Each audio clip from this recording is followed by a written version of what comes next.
Okay, so let's get rolling. I define a lot of my percussion playing, and certainly my snare drum playing, into two broad categories, and that is rhythmic playing and sustained playing. Our sustained playing being rolls, our sustained sound, in all of the varieties that they come in, and our rhythmic playing being essentially everything else. We start with rhythmic playing, or at least I'm going to start in terms of this presentation with my rhythmic playing category, and we will eventually morph our way into sustained playing. I'm not going to unpack grip on a very detailed level at this point, but I will mention a couple of grip things a little bit later on when we get into rebound stroke. I'm a match grip player. If you're a traditional grip player, great. Do whatever you like. Always like to start with a warm-up. Warm-up for me is not chop building. A warm-up, if we take it for what it is to get the blood flowing and to excite and light up some of the muscles. I don't need to necessarily sit here and play 8 on a hand for you, or maybe I do. But that seems to be a good default way to warm up. So if you have a pad in front of you and sticks, and you want to get the muscles moving and launch in to just a medium-tempoed, mezzo-forte 8 on a hand, you can do so at this point.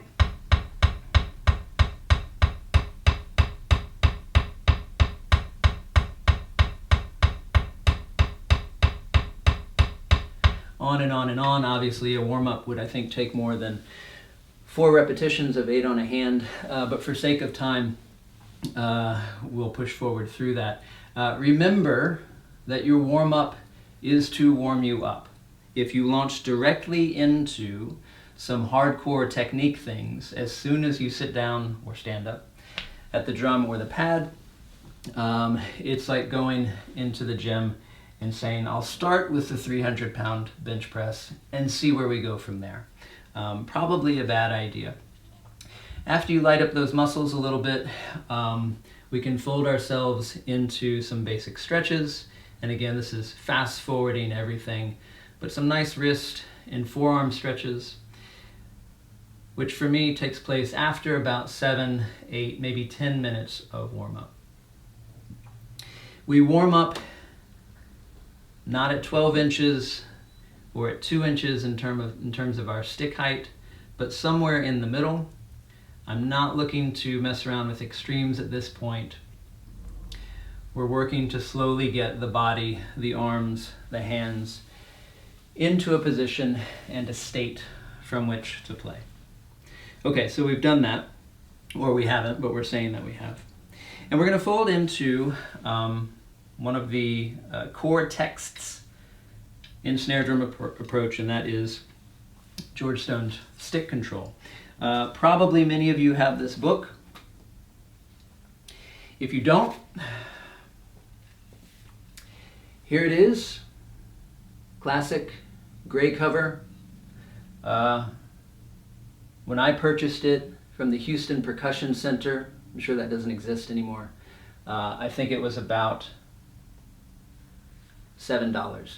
Probably costs a little bit more today. If you don't have this book, please do grab a copy. It will stay with you for the rest of your career. So in this broad category of rhythmic playing, we're going to start with our single beat combinations, which are the first 3 pages of stick control. Now, if you've worked with anyone, if you've worked with teachers on this, if you're a teacher yourself and have given your students these to work on, you obviously know that there are a million different manipulations that you can do with the first 3 pages, with the single beat combinations. And so we don't have time to go through a million. I'll give you a couple of standard approaches that I like to use. First thing that we're going to do is we're going to work on what I called plateaued dynamics. So we're going to take these exercises at forte, mezzo forte, and piano. I'm not texting right now, I'm pulling up my metronome. We're going to take these nice and slow.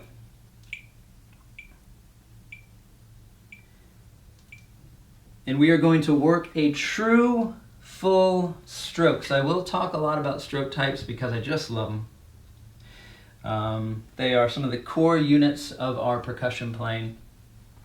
And I'll outline those for you real quick right now. Full stroke is a stroke where the tip of the stick starts in a position, strikes the head or the pad, and returns exactly to that position. That's all it is, okay? You can have a full stroke at a forte dynamic from a 12-inch stroke height. You can have a full stroke from a piano dynamic from a 1-inch stroke height, and less, and everywhere in between. Some people will call their soft full strokes taps. Great, you can call them whatever you want. They are full strokes. The other two stroke types, as many of you, maybe all of you know, are the downstroke, where the tip of the stick starts up, strikes the drum, and ends somewhere down, somewhere below where it started. So in this regard, of course, I consider this a downstroke, but guess what? I also consider this a downstroke. Okay, there's some gray area in there, but it ends lower than it starts, and then obviously the upstroke starting low and ending somewhere above. Well, for these plateau dynamics with the single beat combinations, we're going to play all full strokes. So let's take, for instance, number one. Number one, I don't have to pull up the screen share for this because number one is right, left, right, left, right, left, right, left, right, left, right, left, right, left, right, left. Repeat. So if I put my metronome at quarter note equals 60, dee, da, dee, da, dee, da, dee, da, dee. If I'm not specifying this strict adherence to full strokes, then here's what would often happen.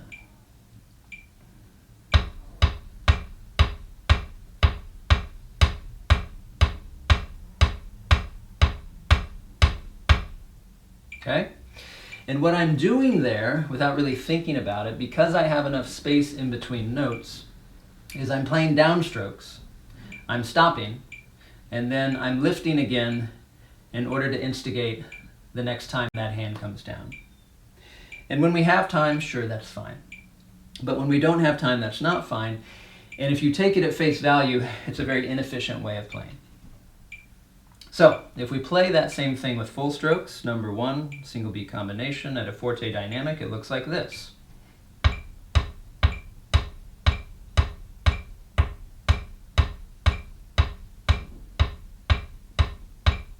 Stroke starting and stopping at the same level. If I want to take that to a mezzo forte dynamic, it looks like this.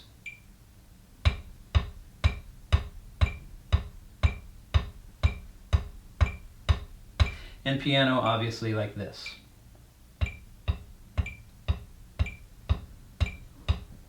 So on and so forth.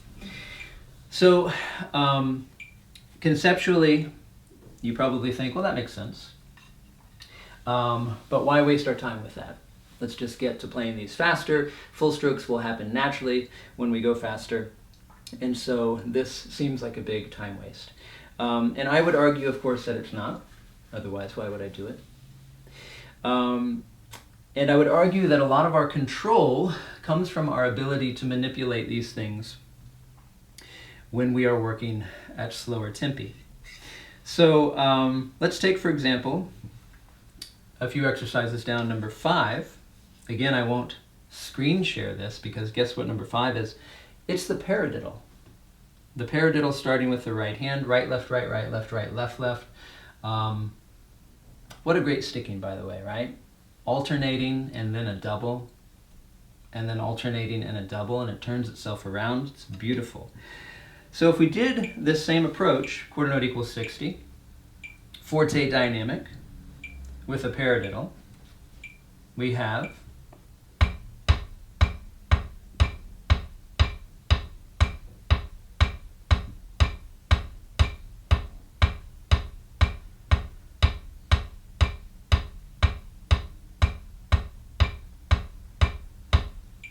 okay?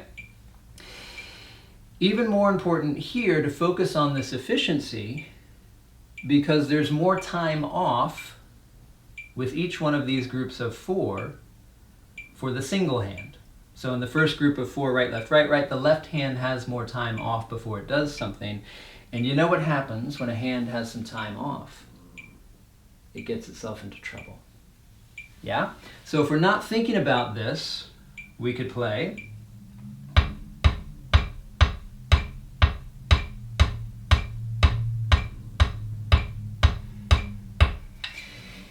And again, we're really then focusing in on downstrokes, hanging out down closer to the drum and lifting before reigniting the stroke on that hand.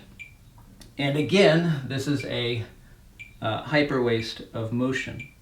If we take something, say in the second column, number 13, which I'll just tell you the sticking because you're smart, 4 right hands, 4 left hands, you can see again how and why this would be important. Full stroke version.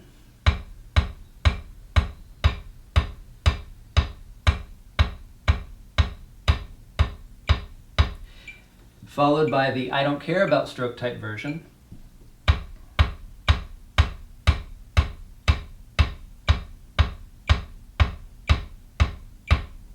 Now, again, is there anything inherently wrong with that approach? No, it's just a bit wasteful.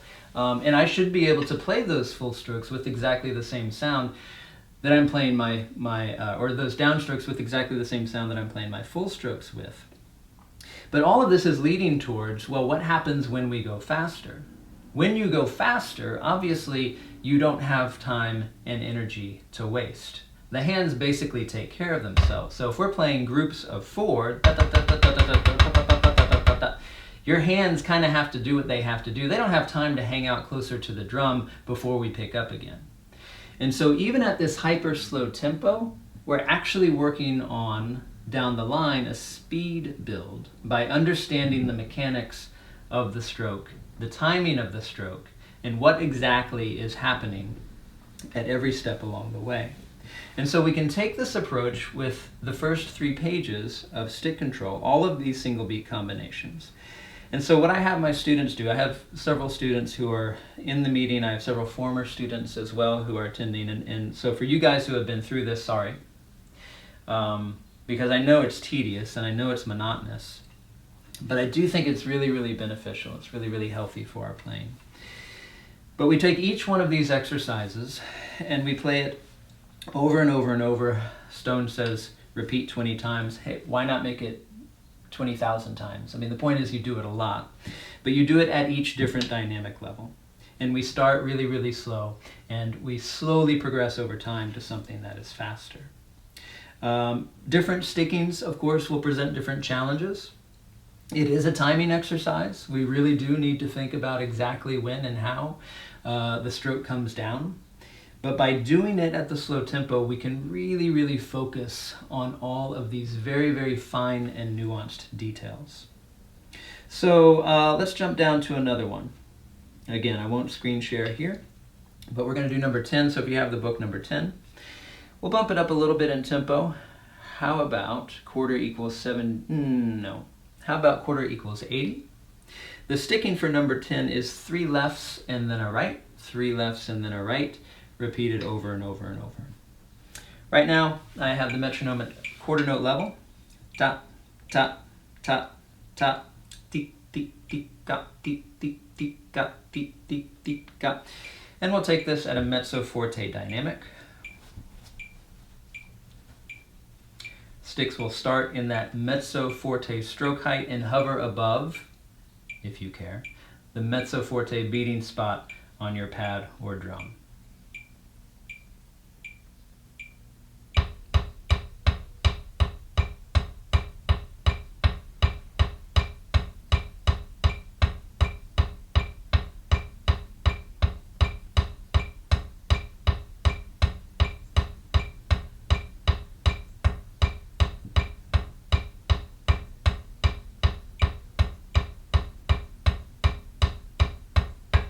Okay, so as I play through that, I'm really focusing on a lot of different things.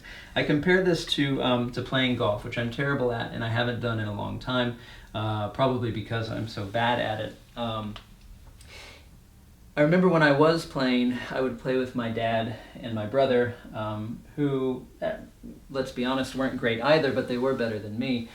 And I remember every time I stepped up in order to strike the ball, there would be sort of this laundry list, this checklist of here's all the stuff that you have to do.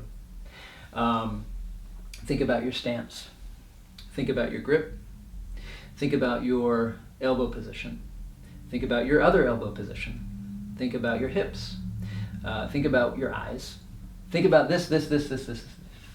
And for me, that was a little bit overwhelming, and of course I never got good at it because I didn't do it enough. But I kind of take the same approach when I go through something like this. It's basic. This is as basic as it can get. If you do stick control, single beat combination number 1, right, left, right, left, right, left, there's nothing more basic than that. But what it allows is for me to closely examine all of the other stuff that's going on. So I go through that checklist. I take a step back, bigger picture. What's my posture like? What's my stance like? Are my feet shoulder width apart? I know I'm not standing right now. Do I have vertical alignment in my body? Has my head fallen down? Is my chin tucked up into my neck? Am I cutting off oxygen? Is my face turning blue? Am I breathing? For my students and those who have studied with me, you know I talk a lot about breathing while you play. So critically important. We don't use breath to produce sound like our wind-playing colleagues, but we do use breath to live and to keep the functionality of our body at the highest possible state. I think about where my eyes are. I think about my beating spots. Are they exactly on target? Do I have a target? And then is my stick hitting that? I think about the feel of the stick in my hand. How firmly or loosely am I gripping it? What's going on at my fulcrum? What's happening at the pivot point? Where is the stick laying against the back of my hand? Let's think about my wrist motion. How am I hinging? Do I have any arm motion involved in this? Are the fingers involved at all? Well, you can see how we could take one exercise and really sit on this for hours and hours and hours analyzing this stuff. And while we don't have time to do that, you do have time over the course of your career and your development as a snare drummer to do just that. Every single time you step up, to go deeply, to dive deeply into this. So that's one way of approaching the single beat combinations. Plateau dynamics, starting hyper slow. We were starting at 60. You could start, of course, at 30. You could start as slow as you possibly want to go, and then moving up into faster tempi, but doing that progressively over time. This is not a race. In fact, you'll find that today I won't really talk about speed at all because I don't care about speed. As you're doing this, play metronome tricks. Probably many of you do this, but we've been playing this with this at the quarter note level. 1, 2, 3, 4. If you just wipe that out of your brain and start thinking of this still at the quarter note level, but on the off beats. 1, 2, 3, 4.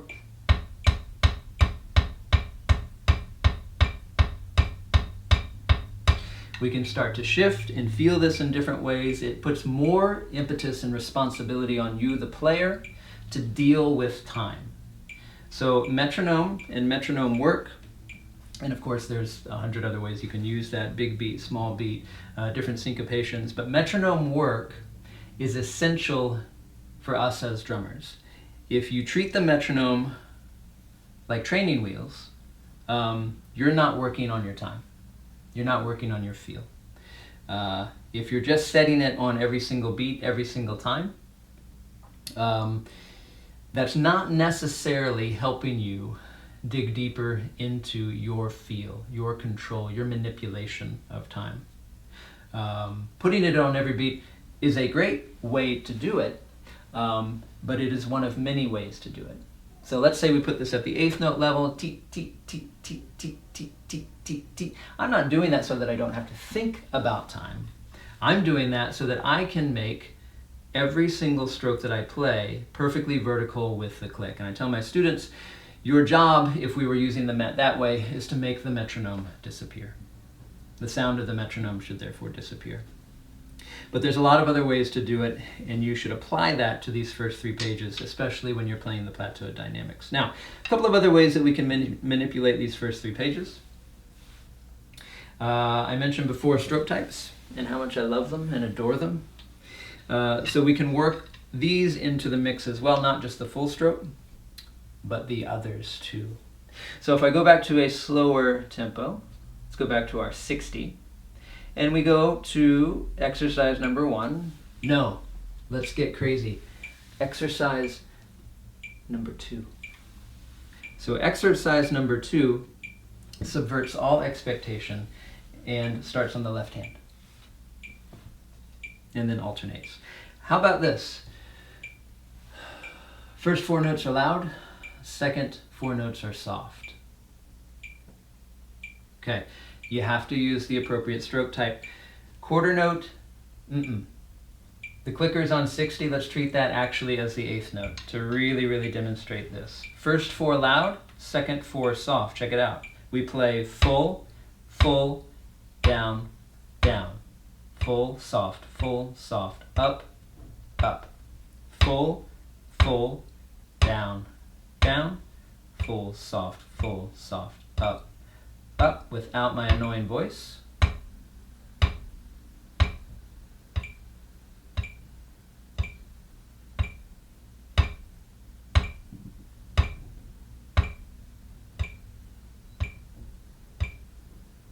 Okay? Control, control, control. Conceptually, it seems easy. Put it into practice, it's actually quite difficult, especially as we change patterns. Check it out. Number 5, paradiddle. Think about what needs to happen. First 4 are loud, second 4 are soft. We of course start in our up position here. I'm nervous. Ready? Full, down, full, down. Full, soft, up. Full, soft, up. Full, down, full, down. Full, soft, up. Full, soft, up. So we've trimmed all the fat. We've gotten rid of any extra motion that doesn't need to be there.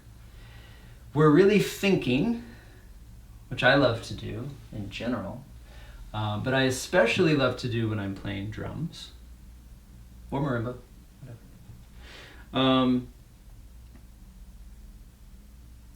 And we're taking an exercise that at face value is so simple. If I put this on anybody's stand and said, hey, we're going to play paradiddles really slow, and the first 4 are going to be loud and the second 4 are going to be soft, nobody in this meeting, this class would think, how am I going to do that? But when we put these other parameters on them, it's actually a great challenge for the mind. And if you apply that to every single one of the 72 single beat combinations, again, a lifetime worth of work. You're welcome. And then, hey, do you want to get even crazier? We'll take the same exercises and now let's go 3s. First 3 loud, second 3 soft, then 3 loud, 3 soft, and then it starts looping and then the head explodes. But you can also, of course, create your own sticking combinations. If we just want to purely take 3s and work within 3s, and let's choose an arbitrary sticking, let's say a single double sticking. So right, left, right, left. 3 loud, 3 soft. So we have boom, boom.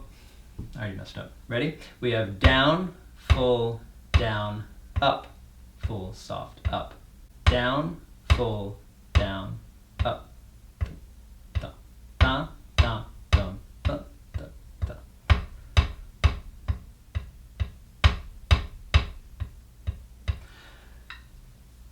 And again, that makes me nervous, which is why I messed up at the beginning. It's hard. It's hard to think through that. But we take it slowly. We start it very slow. We progress over time. And if we really get hypersensitive to these stroke types, you start to see them everywhere. You start to see their use everywhere. Obviously, the point of doing this is so that later we can play sagada, dugada, dagada, dugada, dagada, dugada, dagada, dugada, and that your hands know exactly what to do. They've already been wired to do exactly what needs to happen. Not just, it's loud and it's soft, it's loud and it's soft and it's really fast, what am I going to do? And then it just ends up sounding like, you know, it's neither loud nor soft. It's somewhere in the middle and it doesn't sound great. So get to the basics, get to the core, find the fundamentals that are necessary in order to enact this. One more thing I'm going to throw at you with the single beat combinations. I also love doing crescendi and decrescendi, otherwise known as crescendos and decrescendos over each one of these exercises. With stroke types. So it's still hard because check it out, at the end of each one, you need some hand preps in order to get back to where you started. Okay, so if we take, again, our lovely paradiddle, my favorite of all the stickings, and we played a, oh gosh, what do you think? Let's go with crescendo. We play a crescendo over the 2 bars, over the 16 notes. At the end of the second bar, left, right, left, left, if we're crescendoing up, that last right hand has to be a downstroke that prepares itself for the loop around to start again. And obviously the last left hand does too, but they happen at different times and not one right after the other, and that's very scary. Let's try it. Here we go.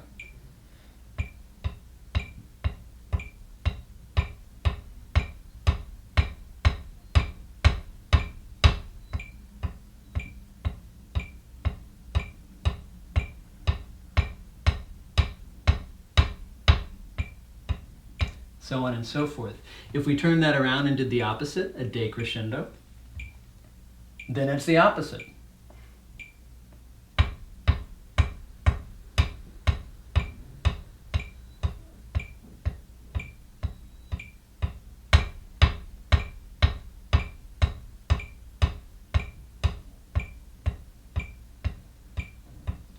And so those last 3 notes in this particular example are very, very critical because we're thinking about this stroke prep. We're thinking about, in what I just did, that last right hand being an upstroke, but it's not the softest note. We have 2 more notes after that that still have to decrease in their volume. And then 2 notes later, the left hand has to do the same. So they're different versions of the upstroke. They're different volumes of the upstroke, and they take a slightly different approach because of that. That's coupled with the way that I play sort of concert snare drum standard, that we're actually using distance on the head, my loud stuff being just above the center spot on the drum and my soft stuff being out towards the edge. So there's all sorts of things happening here that we have to monitor as we go. Yeah, it's a great challenge. And so those 2 at the very, very soft level, I'd love for you to incorporate into your practice. Single beat combinations.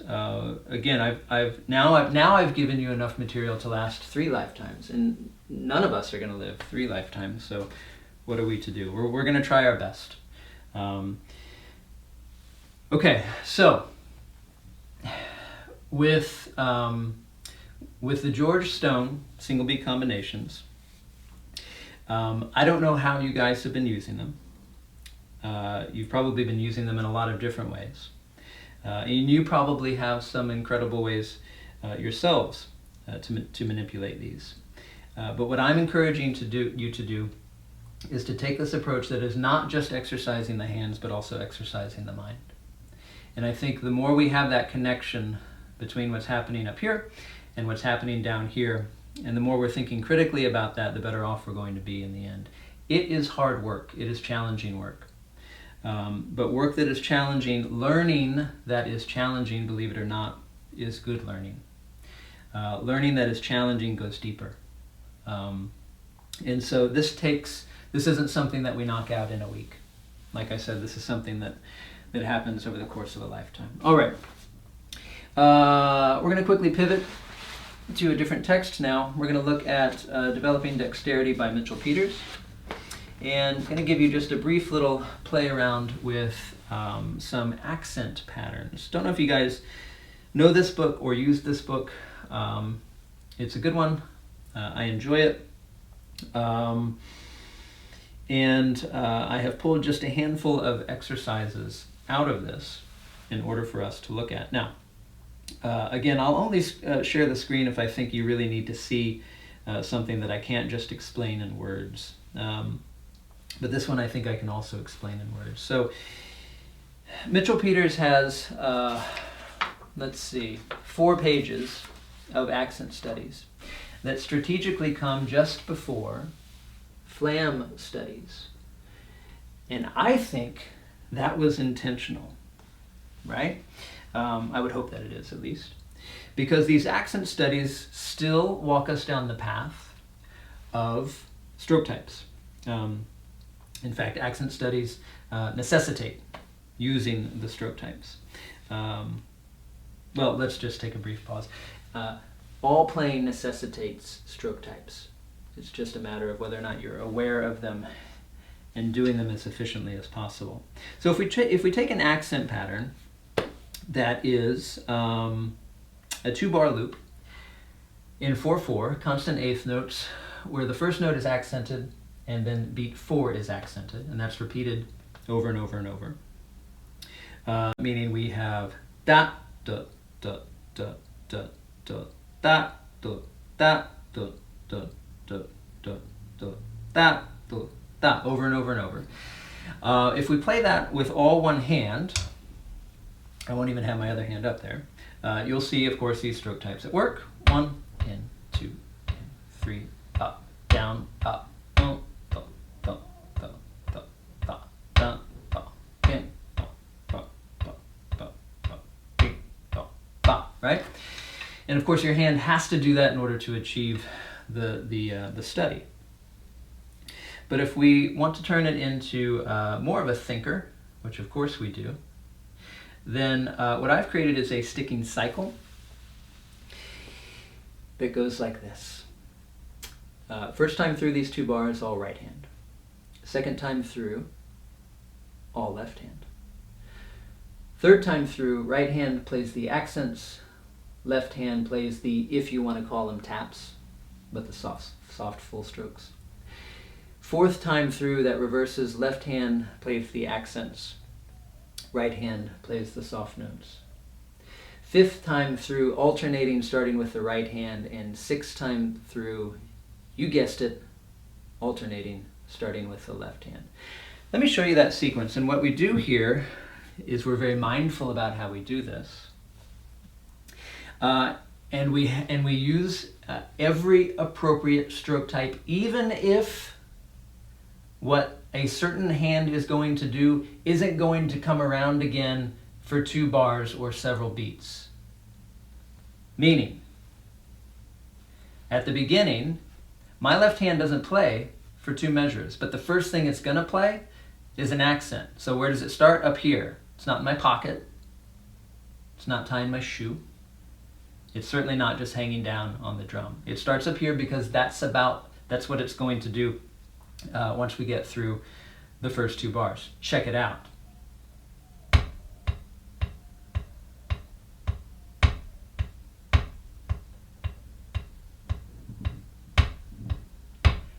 Look where my right hand is. It's up because,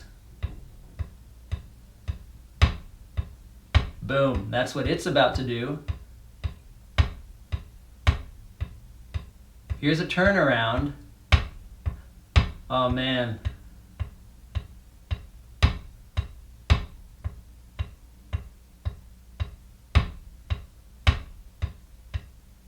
Up, down. I did that wrong. It's because I'm talking and playing, or I'm just not good at it. Starting on the right hand, alternating.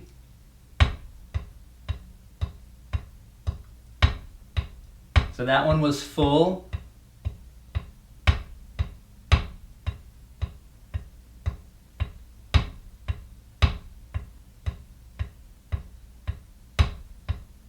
And then you cycle the whole thing around again. So it makes the brain hurt a lot, which is why probably we don't do it, because why do we want to hurt the brain? But just think, it is working it out. And I've been teaching this for years, and obviously I still mess up and I'm still not great at it. But I love sinking back into these things so that I can get the gears turning over and over and over and over. There's a lot of different ways that we can address the topic of stroke types. But I really do think they are foundational to our playing, and not just snare drum playing, to your timpani playing, to your marimba playing, tambourine playing, triangle playing, anything. See if you can find ways to explore this. And it doesn't necessarily require these particular exercises. It could be any exercises. But think about setting up parameters that allow you to explore full strokes, downstrokes, and upstrokes in some variety of sequence over and over. Okay? Let's take a quick breather. We're about at the halfway mark. If any questions have popped up, I'll creep over to the computer so that I can actually see them and address these things. We're going to move then afterwards into flams and drags, and then finish off with some sustained playing. So if questions are in your mind, use those fingers of yours and tap them in the chat box. And let's see. If I go up top, first of all, hey to new people who are here. Hui, great to see you. Sorry I wasn't able to respond to your email last night. I will. Let's see. This is confusing if you don't have the music in front of you. You are so right, Caden. Let me show you what we were just doing.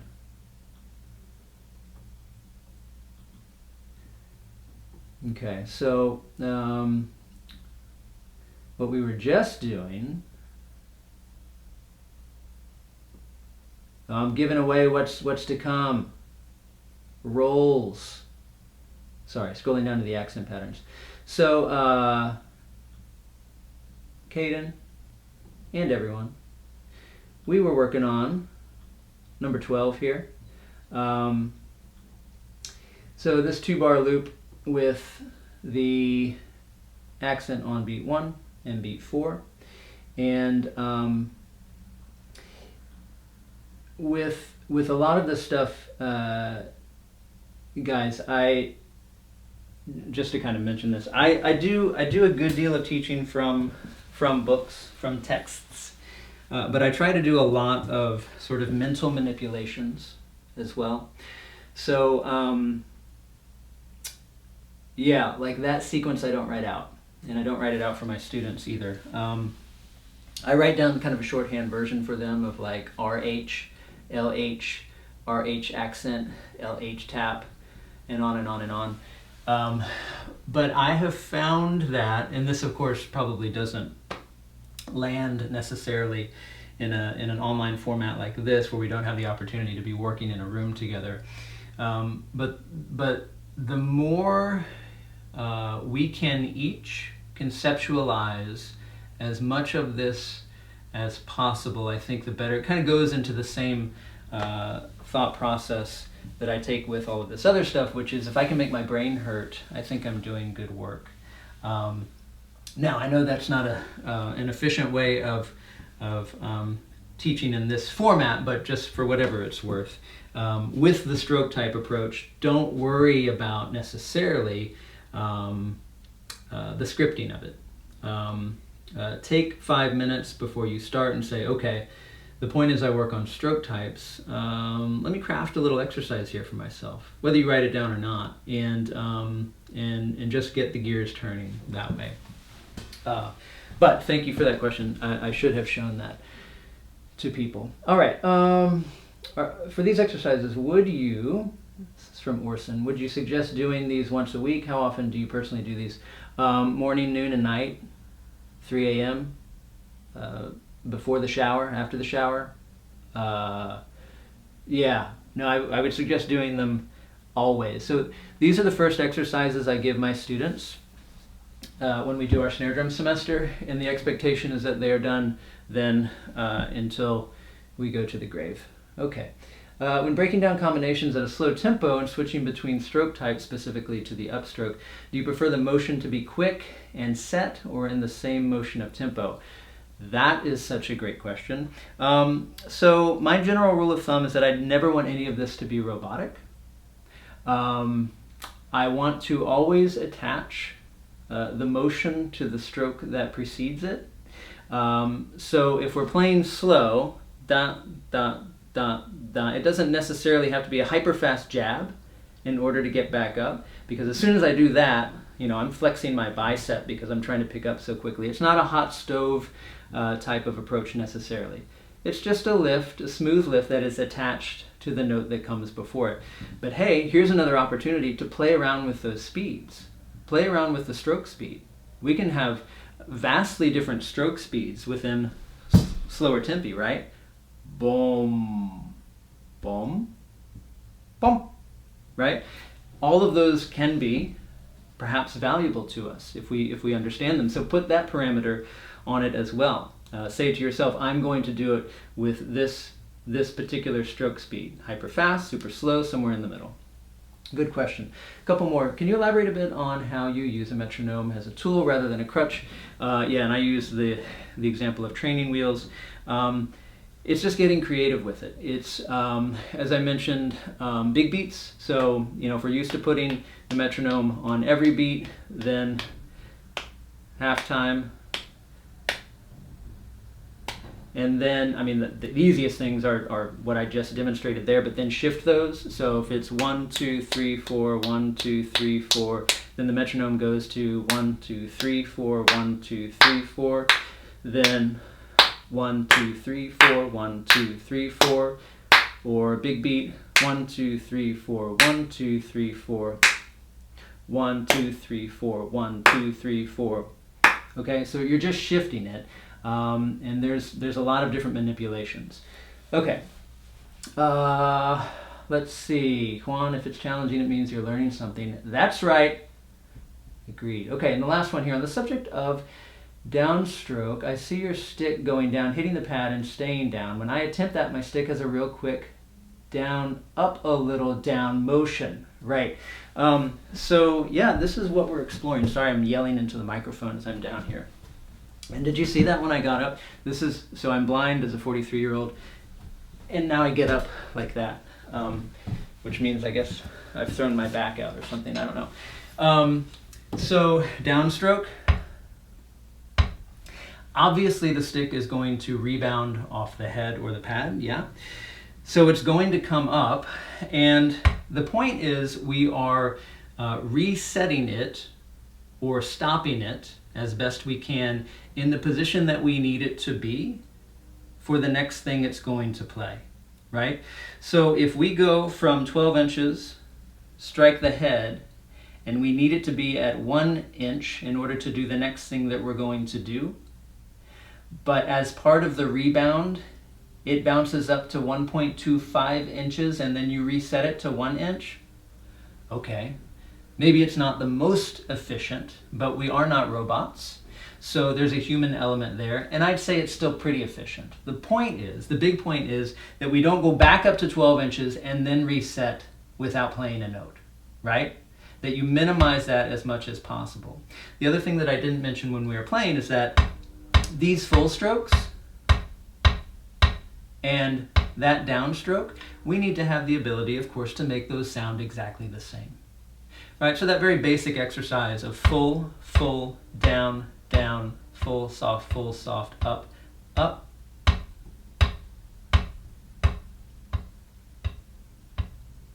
The beauty of that is that all 4 notes that are loud have to sound exactly the same, even though we're using 2 different stroke types.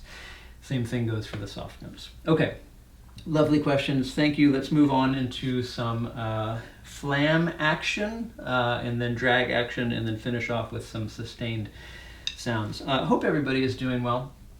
I am saying a lot of words, and before I walked over here, so I'm doing this from my garage apartment, and before I walked over here, I said to myself, you should grab a cup of water, Todd, because you're about to talk a lot and you're going to get thirsty.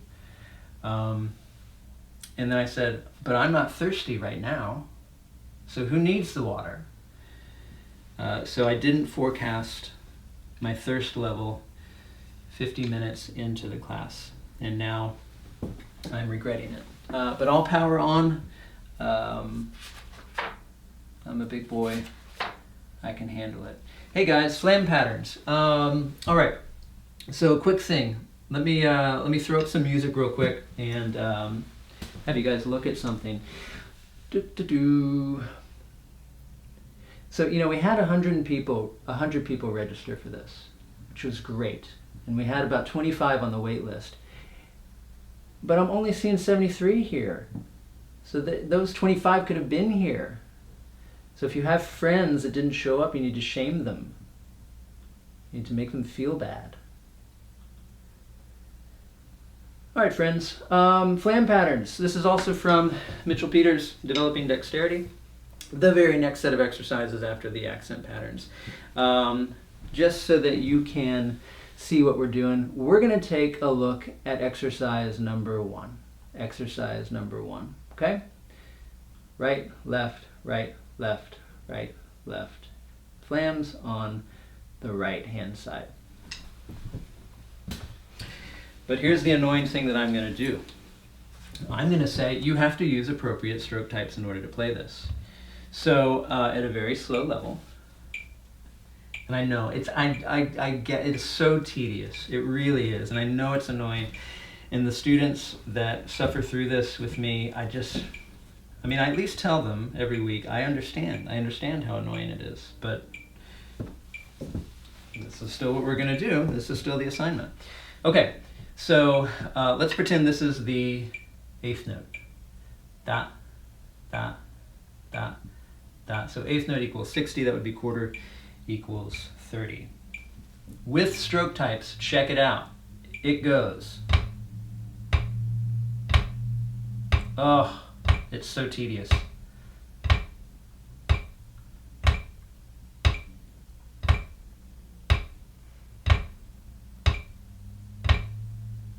Okay, so why? Well, how about this? So oftentimes when we see Flam passages, we sort of will play them with as if they have kind of this embedded, this inherent, this sort of natural accent to them. And sometimes they do have those accents scripted on them, right? But they don't always have the accents scripted on them. So we can't just assume, hey, it's a flam. It's accented. Maybe that's supposed to be and that we actually have to utilize these stroke types in order to achieve the scripted passage. So that's what this is about, in addition to just continuing to drive that ice pick into your skull and make you really hate drumming by playing all the stroke types as precisely as possible. Hey, let's check it out. Let's change the sticking. What if we played sequence of 8th notes? Right, right, left, left, right, right, left, left. Flam, of course, on every other note. So we start with the right hand flam.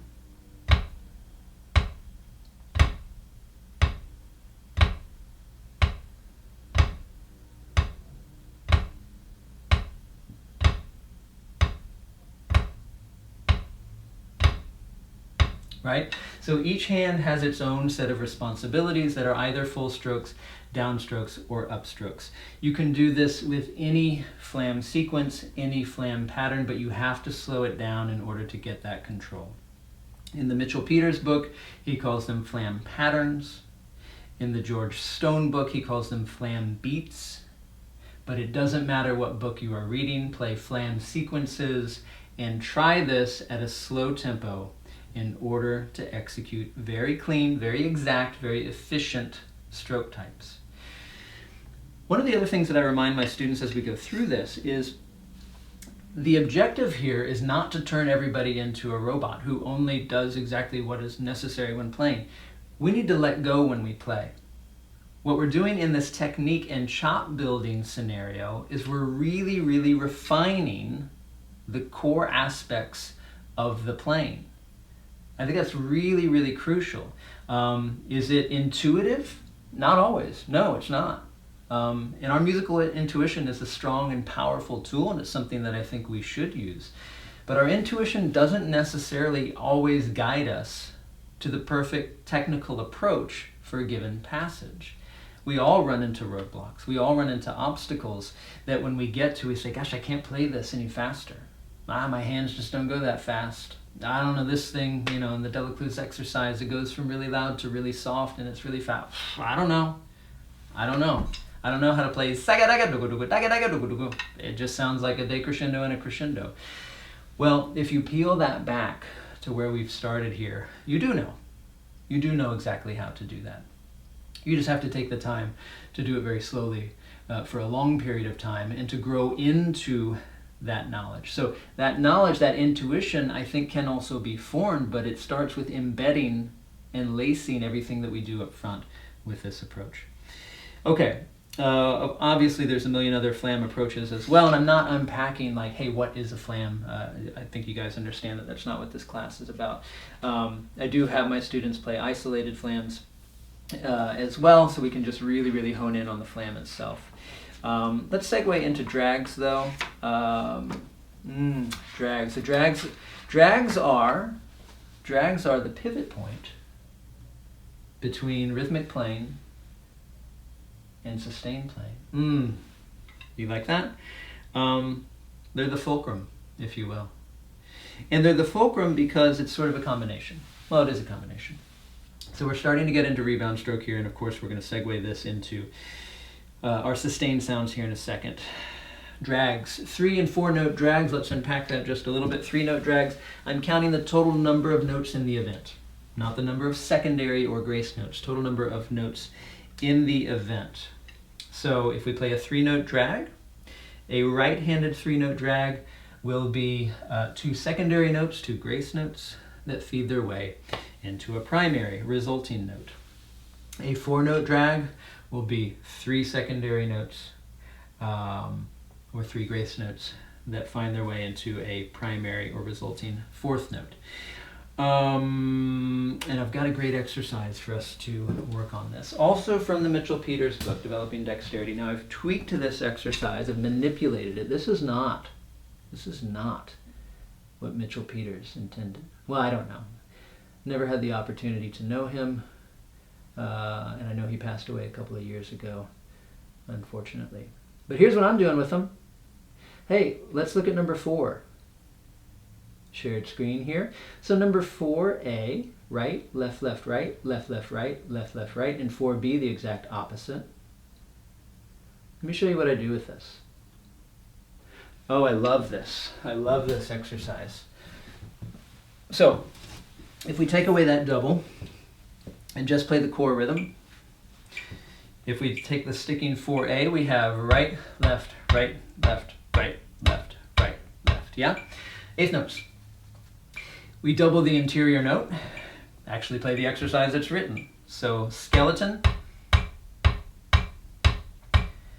add the double.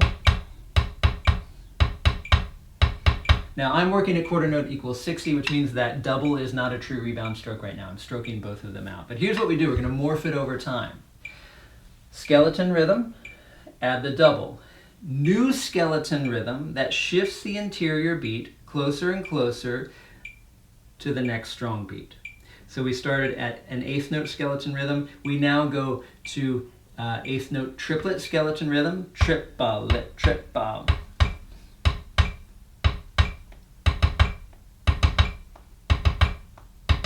Right, so we play the skeleton, then we add a double on the interior note.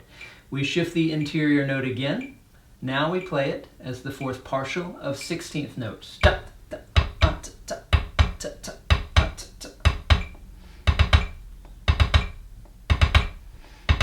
Now, I'm still not playing a true rebound stroke for that double yet, but I'm getting close.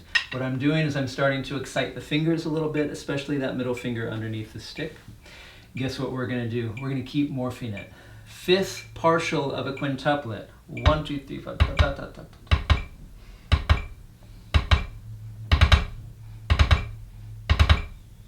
Sextuplet.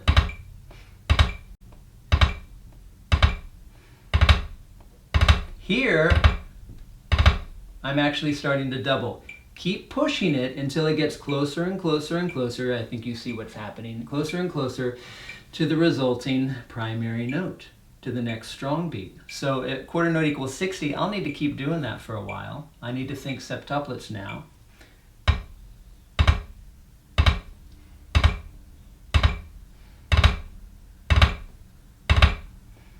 "30 seconds, nice and clippy.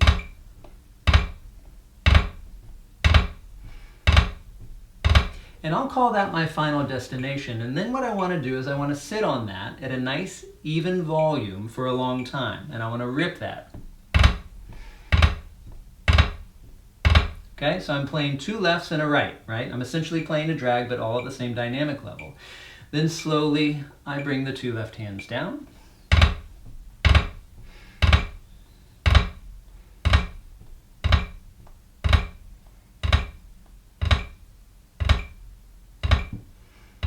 Et voila, I am left with, hopefully, a relatively, I know this is subjective, but perfect three-note drag. Interpretation of drag. Closed versus open, buzzed versus not buzzed. I want to hear every single note, but I want it to be as compact as possible within that approach. I want it to be all one event and not 3 or 4 separate events. Okay? All one event, but I still do want to define the number of notes, which is why I use and morph these exercises into my drag build. Okay, so I want to play that whole sequence for you real quick, just so you can see this take shape.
Okay, so you of course can sit on any of those things for a lot longer than one measure each. It's a process to get us to the final drag. Of course you can just jump into playing, hey, here's my drag, but I think this is a nice way to build into it. Of course we would then take the left hand sticking of that, which is exactly opposite, and then we're going to do the same thing with the 4-note drag manipulation. Let me share that exercise for you.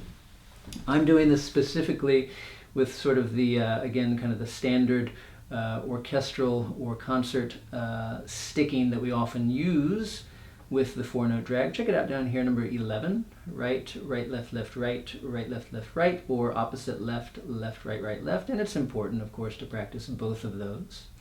We can single stick that figure as well, and we often do, especially on larger drums or drums with a looser head, bass drum, timpani, maybe even an old school rudimental drum. But something with the head tension of kind of our standard concert snare drums today will often sink into that right, right, left, left, right sticking. The only thing that changes here, guys, is that the skeleton is done, instead of alternating, it's done all with the same hand.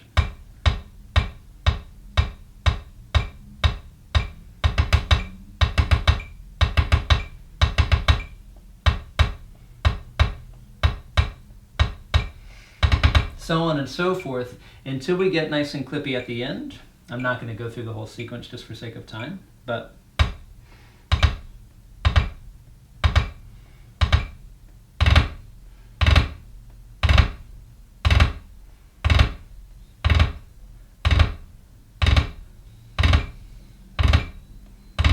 After we rip that nice and clean for a while, we reduce the secondary notes.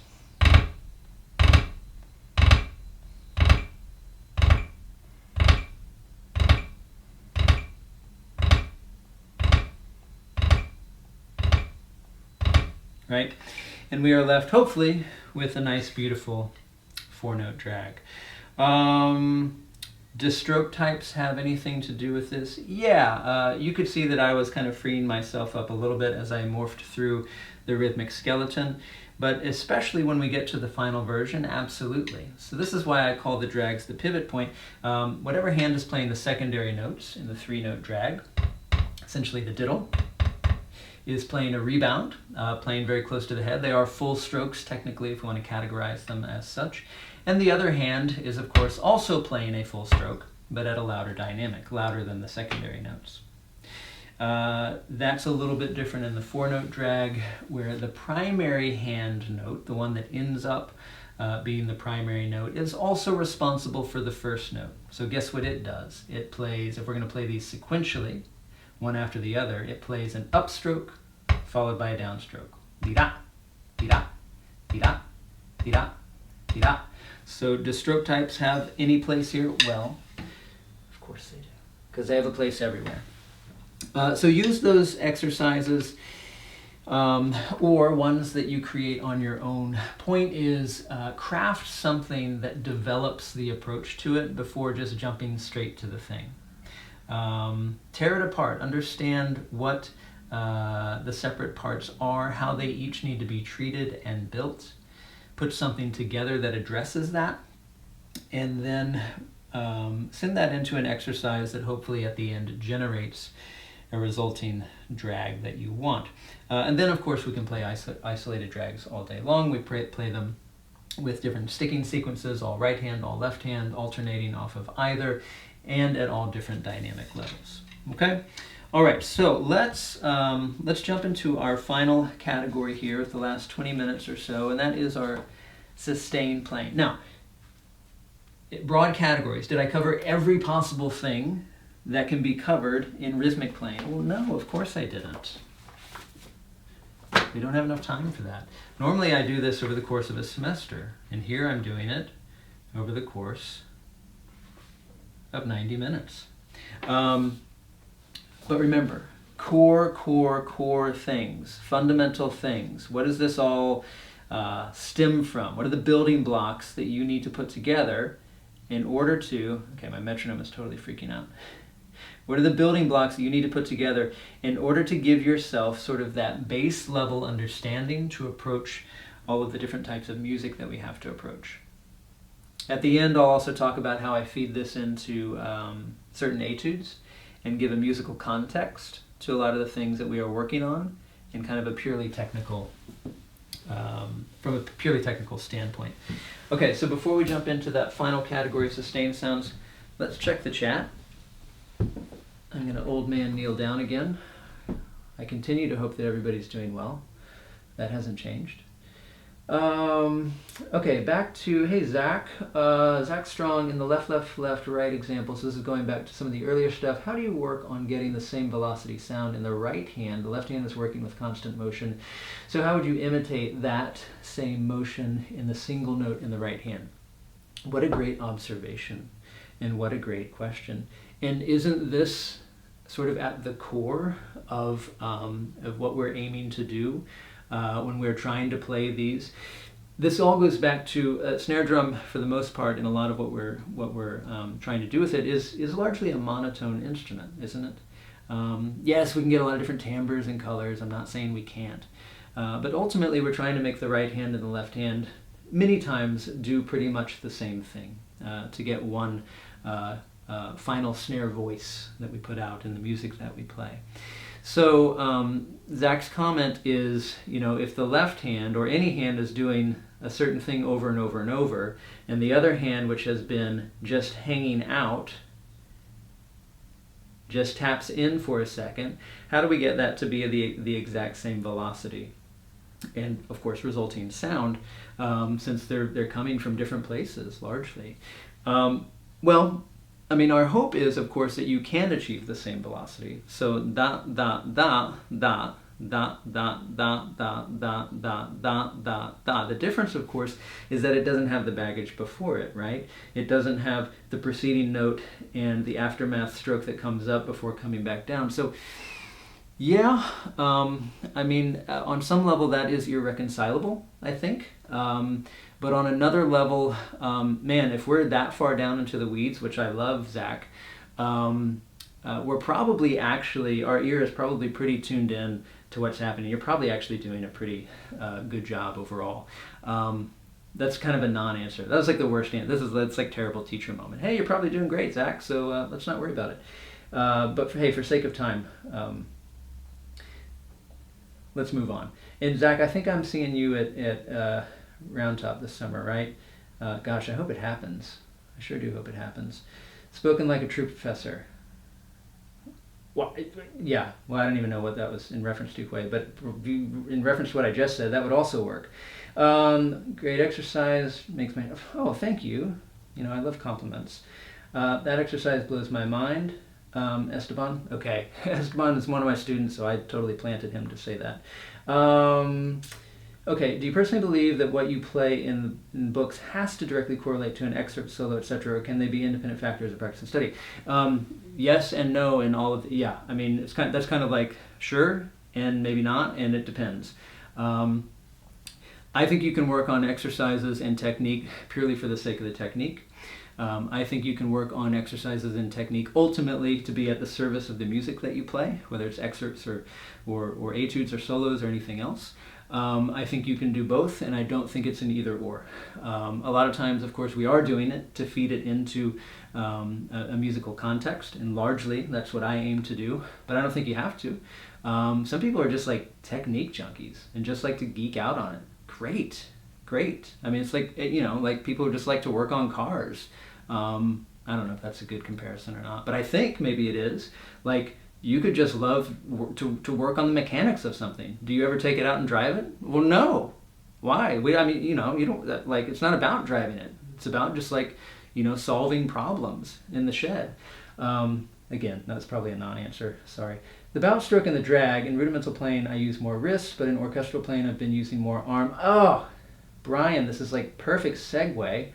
What is your opinion arm to wrist ratio required in the bounce stroke? I ask because I fear clarity is not on my side in orchestral drags, but I don't want it to be so heavy. Cool.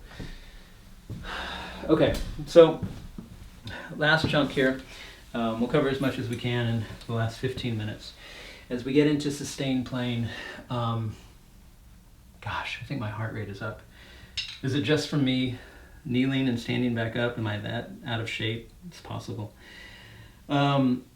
So yes, in orchestral playing, concert playing, it's not just orchestra, right, guys? It's band too.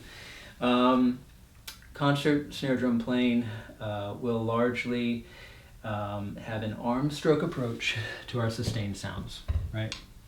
So there's a lot of arm action that goes into that. I talked about the drags being sort of the pivot point of moving from rhythmic playing to sustained playing because actually it comprises both.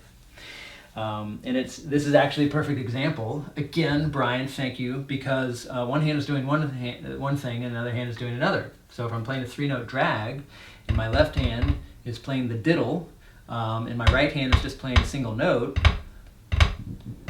well, my concert snare drum approach would absolutely say, well, you need to use arm for the secondary notes, and you need to use, you know, largely wrist in the right hand, although there can be, you know, a blend of both of these things. But they're happening almost simultaneously, right? So then it becomes sort of a coordination effort, which is great because it's another brain tease thing. Yes, I would encourage you to, in any of your rebound stroke playing with concert snare drum approach, to employ as much arm as possible. And the reason that I believe this is important is because there becomes too much energy necessitated down here at the level of almost the stick. If we are hyper-focused just on wrist and finger manipulation when we're playing some of our sustained sounds, for me it's just far too much action down here. If I can bypass one of those things, in this case the wrist, and come mainly from the arm, and then do whatever resulting manipulations I need to do with the finger. For me, that is a lot less stress-filled, that's a lot less tense, that is a lot more relaxed, which is something that I'm always, always striving for. That's just a general encouragement of, yeah, we're going to use a lot of arm, and sure, it's a bigger weight. People call it muscle. It's a bigger muscle, but it actually works in our favor in terms of minimizing that tension. So, hey, let's jump into just a couple of roll exercises. I do want to make this one fine point. I love this point. I love making this point. So, in your concert snare drum approach, or any snare, concert, marching, whatever. In your snare drum approach. So I'm an open grip player. I'm going to get close to my webcam here. I'm an open grip player, which means my finger and thumb positioning is thumb, can you see that? Yeah. Thumb directly opposite from my first knuckle crease of my index finger, which yields an open space here between where the first finger attaches to the hand, open grip. You know what that is. So that's resulting. This is in contrast to for people to hold that fulcrum at that second knuckle crease, or just at least a little deeper into the first finger, and that space closes down, which we're going to see more often in when playing marching snare drum. I am not an expert on this. You have someone like Hui who's in the class here who absolutely is, and you should ask him all of those questions. I'm just telling you this is what I do, but I will explain why I do it. For me, this is all about the middle finger underneath the stick. This largely controls everything that I do in terms of a rebound stroke. When I throw the stick down, when anyone throws the stick down, let's say I took all my back fingers off and I threw it down, I dropped it. As it hits the head, what's going to happen? Pivot. It pivots at the fulcrum. Yes? And again, former student, current student, I'm sorry that you have to hear me say this again. I'm not even speaking into the microphone at this point. I'm so close to the camera. Pivot here. So we have two choices. In order to get this thing to bounce back down on the head, two choices. That's one. Two choices. Either downward pressure in front of the fulcrum, or upward pressure, translate that to resistance behind the fulcrum. Two choices. So, in playing matched grip, you only have one choice. There's no down pressure here. It can't happen. You don't have any other fingers that can wrap around and go do the thing there. It is resistance from the middle finger behind the fulcrum, or you may use your ring finger, but whatever finger you are actuating back there, it is that resistance which controls the rebound. Now, check this out. I'm not a traditional grip player, but in traditional grip, and again, asterisk, see Hui about ins and outs of proper traditional grip playing. But in traditional grip playing, this is your fulcrum. This is your pivot point. I use those interchangeably because that's what fulcrum means. This is your pivot point. In order to get the stick to continue to ricochet off the head when we're trying to get rebounds, you have the same two options. Downward pressure or resistance on this side of the fulcrum, or upward pressure here.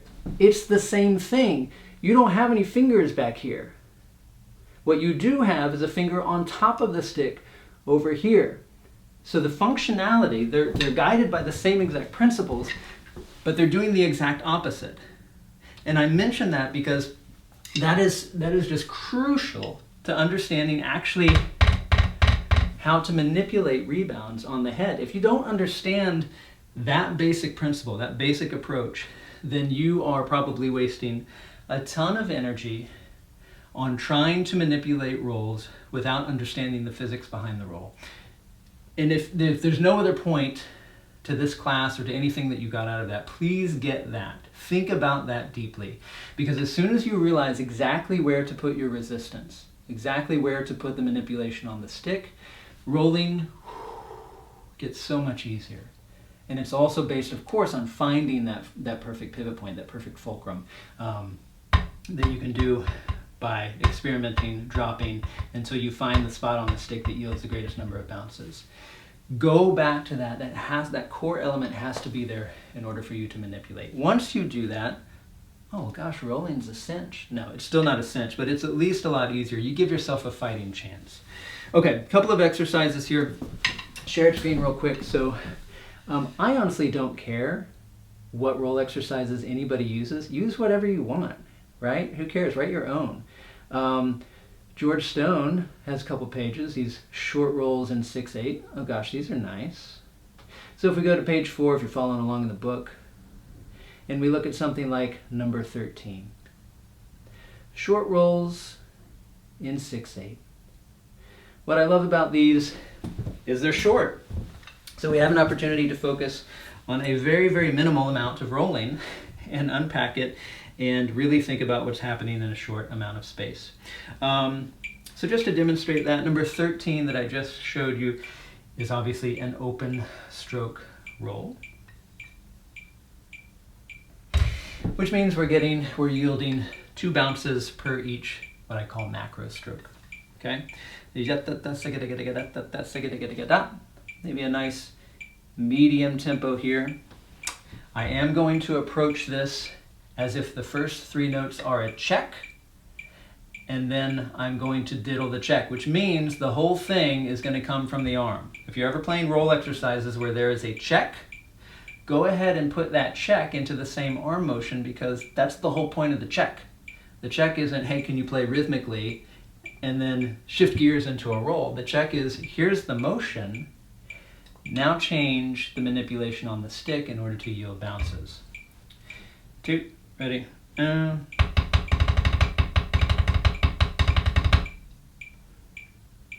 My brain wants to go 109, not 108. I mean, come on.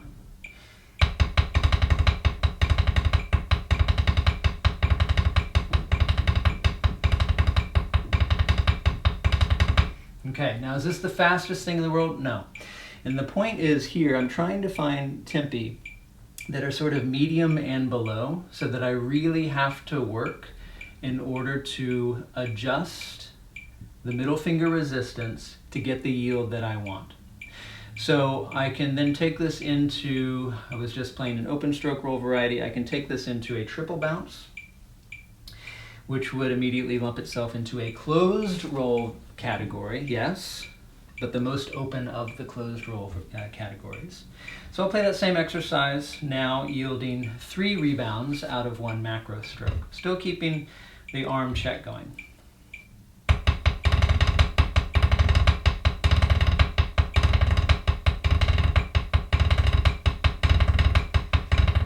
Okay, now I'll play a roll comparison where I'm going to play first set as open stroke and the second set with triple bounce. And I'm being hyper aware of the resistance levels in my middle finger behind the fulcrum that are needed in order to yield those 2 different rebound types.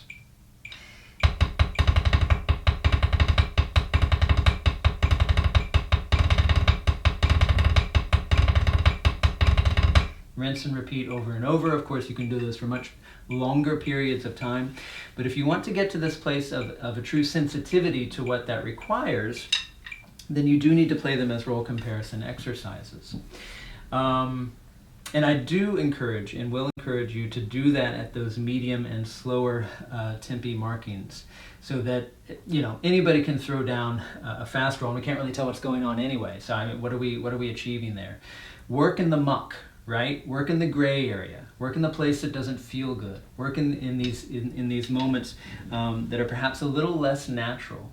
Is it the roll speed that you'll actually use in a musical context? No, not necessarily. This goes back to the earlier question. Can we just isolate technique for the sake of technique in order to build ourselves as, in this case, technicians? Well, yeah, absolutely.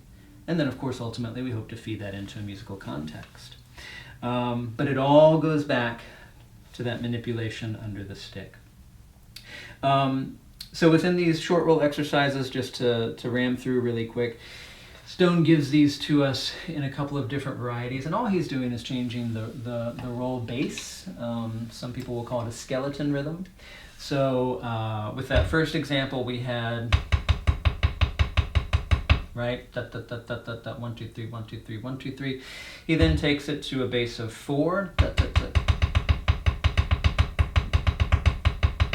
Right? So he's putting one more note into the roll occasion itself, and then he takes it with a bass of 5. The beauty of playing all of these sequentially is that as the space between the macro stroke shrinks, it continues to challenge you to manipulate that third finger and to be sensitive to that middle finger, be sensitive to what it's doing in different ways, right? So the difference between da da da da da da da da and da da da and so much changes down at the hand level. And obviously I would want to sit on each one of those things for longer periods of time to be open to it, to dwell on it, to think about it, say, okay, gosh, what, that tension that I'm feeling there in my thumb, is that necessary? Can I knock that out with a little bit more resistance over here or over here? In terms of that roll approach, it all feeds off that one thing. There are many more, of course, examples and exercises that can get you into the exercise of manipulating that. And like I said before, it doesn't really matter what they are. You want to play what's the name of that? My marching friends, right? What is that? That's called something, right? I'm 43. I'm a percussion educator. I should know that. Chicken in a roll. I'm embarrassed to say it because is that really what we call it? Chicken on a roll. Oh, chicken. Okay, see, there's different opinions. Chicken in the roll, chicken beside the roll. So whatever that is, you can call right. The debate begins. So whatever that is, it doesn't matter. Concoct some sort of roll exercise or use the text you have at your fingertips and play around with this manipulation. See if you can get to that sensitivity level that you really understand the difference between here's the thing that results in 2, here's the thing that results in 3, and we didn't even get into sort of the pure buzz and multiple bounce roll as well. But all of those require just a little bit of different resistance from that third finger. Okay, so here's what I want to do. The time is up, but there are a couple questions that jumped up here. If there's any other lingering questions, go ahead and fire them off. I will take some time here at the end to answer questions. I know the sustained playing category got the short end of the stick here. I got far too wordy and excited about stroke types earlier on. Maybe I'll do a whole other thing on rolling later. I mean, what else are we going to do, right, for the next 6 weeks? So do fire off some questions. I'm going to kind of shift my positioning over here. I'm going to move my microphone as well. Sorry if this gets scratchy for a second. And if you have to sign off, thank you so much for being here. You're so wonderful to join today. And let's see what we have. Okay, backing it up. You've totally heard the working on cars analogy. Great, because I mean, that one just, I pulled that out of nowhere. So I'm glad that semi-worked. Okay, when working on stick control page 1, just the first exercise, fundamentals and the sound is inconsistent between both hands. Is experimenting and changing elements of playing the only way to know what to change? In other words, how do you know what to change when you feel an inconsistency while warming up? Yeah, so I'll go back to my golf analogy. I think sometimes we don't know what to change. When I was golfing, I certainly never knew what to change, which is why I stayed a terrible golfer. So my plan of attack when addressing that is you have to minimize variables. And I think this is any problem solving will sort of take this natural course. Gosh, what was my son? My son was just complaining about something the other day. Oh, headaches, right? Which is, nothing to joke about. He's got headaches. We don't want him to have headaches, and we don't want him to, be on a steady diet of cereal and Advil is like the only thing that he's putting in. He's 13. I don't want to set up that as the thing he does. So what he is doing for sure is he's on the screen far too much because he's not at school. So he's just all day long he's like staring at a screen. And so at the end of the day, every day, he's like, Dad, I got a headache again. Like, why? And so I told him, well, Jack, you have to change variables. And of course, he's 13, so he's like, my idiot dad is telling me I have to change variables. Why are you talking to me? Get out of the room. But the point is, take away something. We of course say, take away the screen time. Hey, how about if you didn't stare at a screen all day? Maybe your head wouldn't hurt. Let's get you outside. Let's do something a little bit different. But let's take away this one thing and see what happens as a result. Let's take away this one food that you're eating. Nuts cause headaches for some people. Let's take that away and see what the result is. So back to this question of, basically, how do you know what to change? Well, we'll strip down the variables as much as you can. You can always go more basic. You can always go more core, right? If you're playing just right, left, well, take one hand away. Bop, bop, bop, bop. Then don't add all the right hands in or all the left hands in, whichever one you took away. Just add one. Da, da, da, da, da, da, da, da. And it's really easy then to hyper-focus on that one thing you just put back into the mix instead of all the things. So strip down and build back up. Typical approach, I guess. But I'm really always interested in getting down to kind of the core elements. Okay.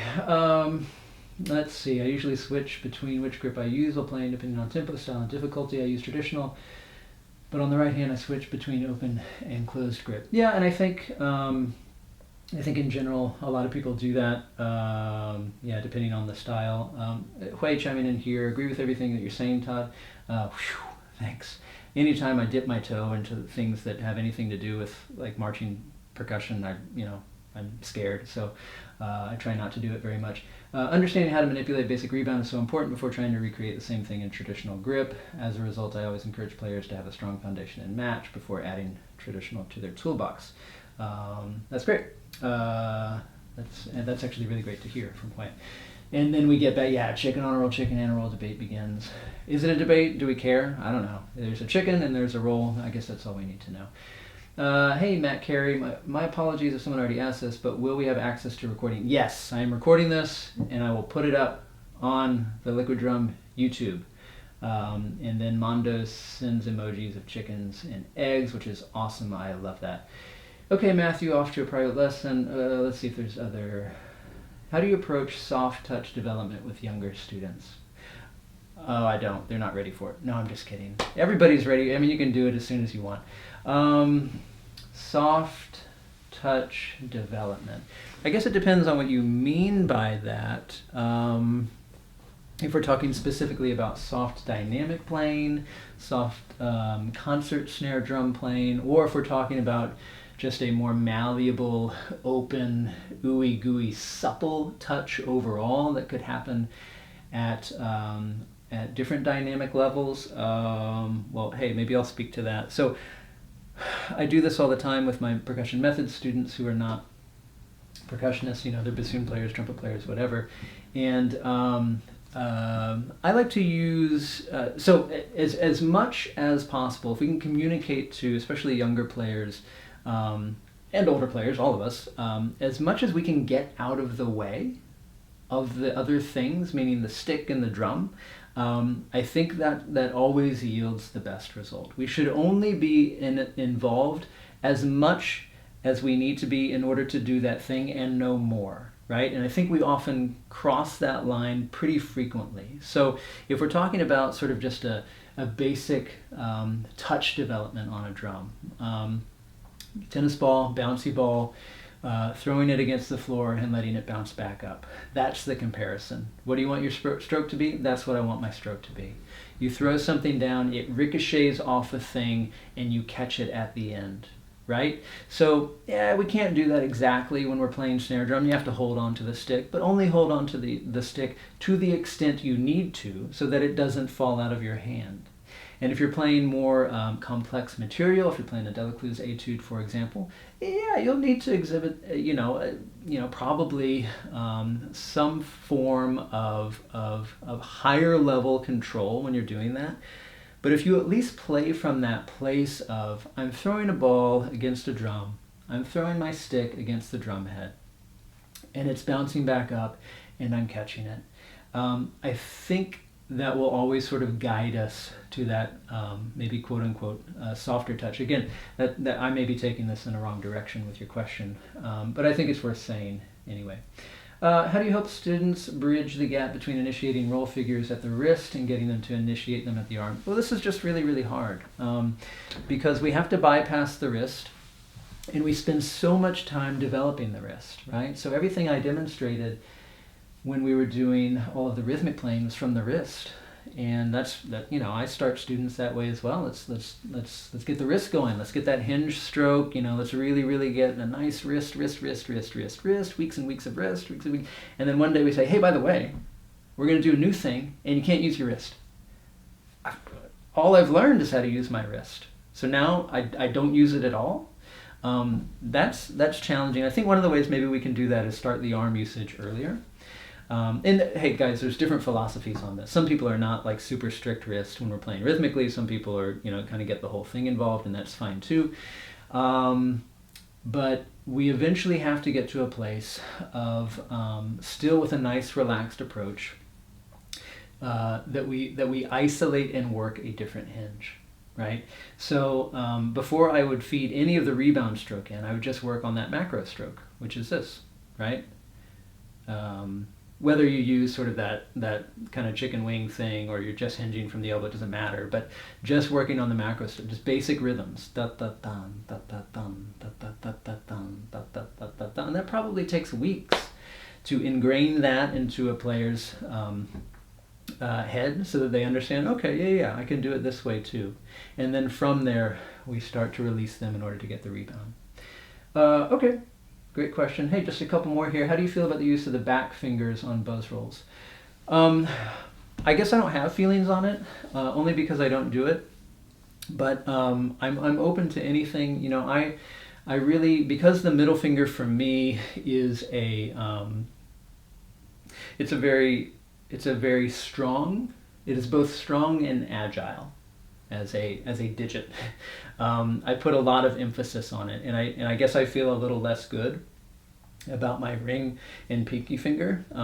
But maybe that's on me. Maybe I should work harder to make those fingers better. I just haven't found the need. I've found that if I really focus my attention on the middle finger manipulation, that's all I need. But I'm sure it's achievable with the back fingers as well. And that's not, the back fingers are great for other things too. I'm not saying don't ever use your back fingers. It's just, I don't use them so much on my rebound stroke. Okay. Thanks, Aaron. Orson, thank you so much. And Cooper, thanks. Hope you're doing well. And Moses, going back to four-stroke ruts, can you play the sequence again? Moses.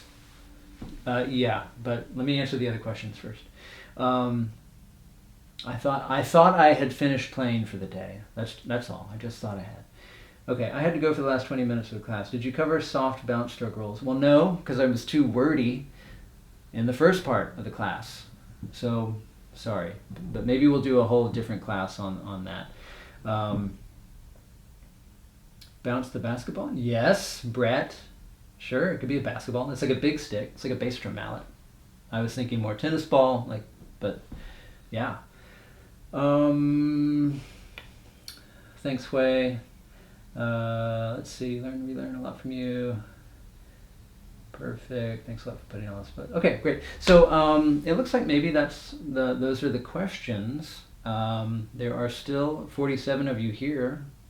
Thanks. We should make some coffee or something and just maybe eat some cookies. I don't know. I can't eat cookies. I have celiac, but maybe gluten-free cookies or something.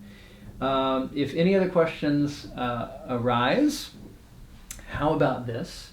You can shoot me an email at info todd@liquidrum.com, or my Baylor email, which is just todd_meehan@baylor.edu. Either or. You should all have my email because I think I emailed all of you about the class. But yeah, shoot me questions. Again, what else am I doing? I mean, I'm teaching remotely, but you know, I like talking about this stuff. So feel free to ask away. Brian, when can I sign up for the next one? Oh, so the next one I will announce early next week, and it will be tambourine based, and it will probably happen again on Friday of next week. So I'll announce it Monday or Tuesday. Do the same type of sign up. I doubt we'll get 100 people for a tambourine class, but maybe. Wouldn't that be exciting? I don't know if 100 people care, but if you care, you should come back. And whether you have a tambourine or not, doesn't matter. You should check it out. But do register because there will be a limit if a lot of people get excited. All right, Moses, if you're still here, I will demonstrate the sequence for the 4-note drag. Signing up for the tambourine. Good. So if you want to leave, you can. If you want to see me play the sequence of the 4-note drag, great.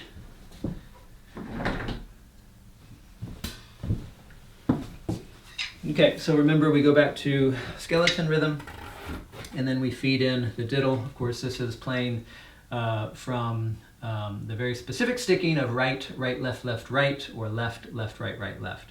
I'll play the right-hand version because I feel better about it. All right, so I'm going to knock this down to quarter equals 60.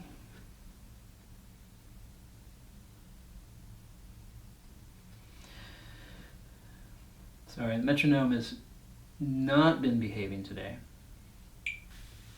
Okay, quarter equals 60, skeleton rhythm followed by a filling in of the rebound or the double. Here we go.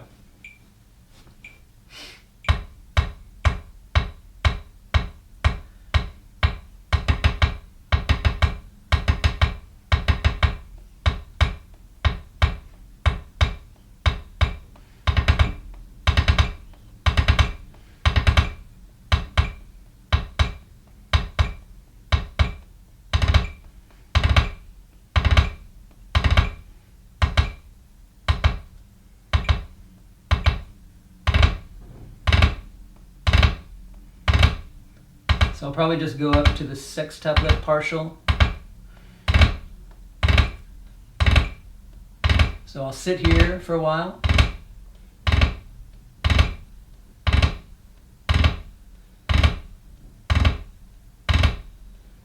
Then I'll shrink.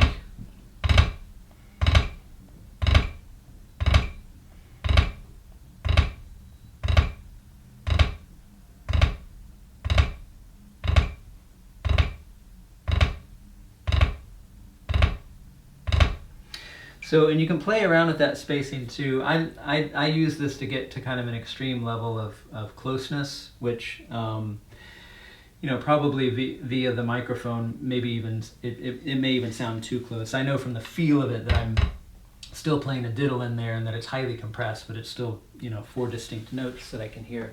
But you can stop that spacing and play it a little bit wider.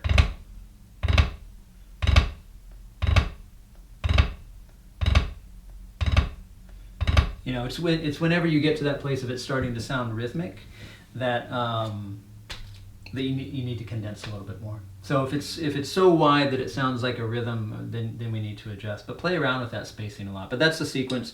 And like I said before, you can sit on any of those rhythms and things for as long as you want to really kind of dial in the feel. And it's just like the talk we were having about the rebound stroke. It's all about what level of resistance are we using in order to actuate that diddle, and then how are we feeding that into the middle of kind of the framework stroke, right? The first note and then the primary note, the resulting note, and there's all sorts of spacing considerations with that. There's 2 things that are usually wrong with the 4-note drag. And spacing is one of the big ones, so that you don't have equal spacing between the 4 distinct notes, and then shape is the other one. So a lot of times the first stroke will be a little bit louder than the diddle that comes after it, and so instead of the entire thing going like that, we go bow-wah, bow-wah, So spacing and shape are kind of the two things that you really need to hang your hat on. Is that a saying? I think it is. I don't know if I used it appropriately. Okay, any other questions? Thanks for your class. Can't wait. Tambourine has been sitting in a basement. Your basement? Your basement's probably pretty nice. That's okay. Emilio, thank you very much. Michaela, thank you. Taylor, thank you. Seth, thank you. Juan, thank you. Moses, thank you. Ethan, Percussion Accessories Volume 2 in the works. What a shot. Yeah, I've been writing it for 4 years. I haven't. If I've been writing it for 4 years, then obviously I have a problem. It's been 4 years since I should have finished it. So yeah, Bass Drum and Cymbals is going to be Volume 2 of Percussion Accessories. I just need to write it. Maybe that's what I should do with this time. And all right, Mason, thanks. Good to see you on here as well. All right, guys. So we went way over time, but hey, it's nice to talk with you guys and to see at least some of your faces. Like I said, email me if you have any other questions. Have a great weekend. Enjoy this time at home. Practice a lot, and hopefully I'll see a bunch of you for next week's class. Bye-bye.